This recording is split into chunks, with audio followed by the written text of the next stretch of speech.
இந்த கண்டன கூட்டத்திற்கு வந்திருக்கும் அனைவருக்கும் எனது வணக்கத்தை தெரிவித்துக் கொள்கின்றேன்.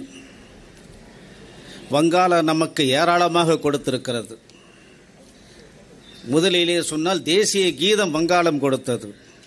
ஜனகண மனதி நாயக நாயக, இந்திய மக்களே, இந்திய தாயே, நீங்கள் ஒவ்வொரு இந்தியர் மனதிலும் இருக்கின்றாய் என்ற வரிகளை வங்காளம் கொடுத்தது. இப்படி பல விஷயங்கள் கொடுத்தது. ஆனால் இன்று ஒரு சடலத்தை கொடுத்திருக்கிறது. சடலம் என்றால் அதுவும் பெண் சடலம், மருத்துவ பெண் சடலம்.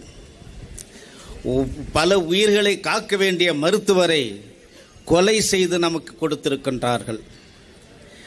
கட்சிகள் மாறுகிறது, ஆனால் ஆட்சிகள் மாறுகிறது, ஆனால் காட்சிகள் மாறவில்லை. அதே கற்பழிப்பு, அதே கொலைகள், அதே பாலின பிரச்சனைகள் நடந்து கொண்டிருக்கின்றது.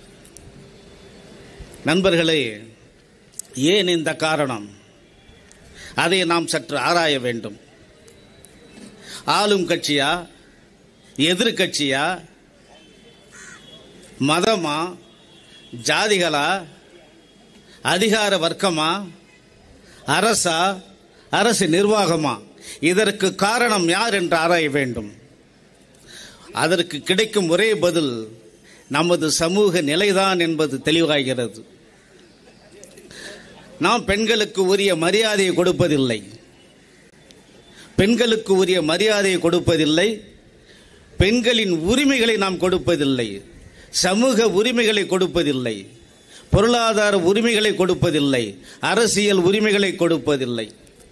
இப்படி உரிமைகளற்ற ஒரு இனமாக நாம் வைத்திருக்கின்றோம். அவர்களை நாம் அடிமைகளாக வைத்திருக்கின்றோம்.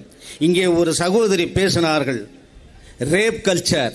ஆம், அது உண்மையிலேயே அப்படித்தான் வைத்திருக்கின்றோம். அண்ணல் அம்பேத்கர் டாக்டர் சொல்லுகிறார், ஒரு நாட்டின் வளர்ச்சியும் முன்னேற்றமும் அந்த நாட்டின் பெண்களின் வளர்ச்சியில் முன்னேற்றத்திலும் இருக்கிறது என்று. ஒரு நாட்டின் வளர்ச்சியும் முன்னேற்றமும் அந்த நாட்டில் உள்ள பெண்களின் வளர்ச்சியிலும் முன்னேற்றத்திலும் இருக்கின்றது. இதைத்தான் நாம் தமிழர் கட்சி முழுதாக உள்வாங்கி அவர்களுக்கு அரசியல் உரிமைகளை மீட்டு தரும் போராடி கொண்டிருக்கின்றது. 5 நிமிடங்களில் செய்து முடித்தார் நமது அண்ணன் சீமான் அவர்கள். சுமார் 20 வருட காலமாக பெண்களுக்கு ரிசர்வேஷன், இட ஒதுக்கீடு கொடுக்க வேண்டும் செய்து போராடினார்கள். இப்பொழுதுதான் கொடுத்திருக்கின்றார்கள்.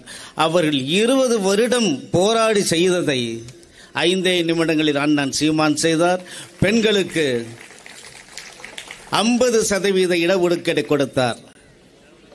சட்டசபையில் 117 இடங்கள் பெண்கள், 117 இடம் ஆண்கள்.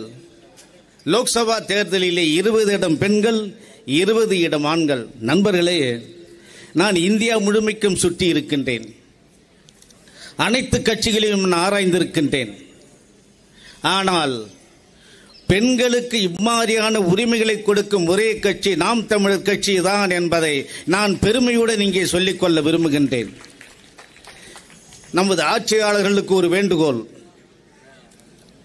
நீங்கள் பெண்கள் பாதுகாப்புக்கு வழி தேடுங்கள். என்ன செய்ய வேண்டுமோ அதை உடனடியாக செய்யுங்கள். வெள்ளம் வரும் முன்னே அணை போடுங்கள். நாளை சீமான் அண்ணன் அவர்களும் அவரது தம்பிகளும் கோட்டைக்கு செல்வார்கள், ஆட்சி செய்வார்கள். அப்பொழுது பெண்களுக்கு என்ன தேவை என்று செய்வார்கள் நிச்சயம். ஆனால் அதுவரை நீங்கள் சில வழிகளை தேடுங்கள்.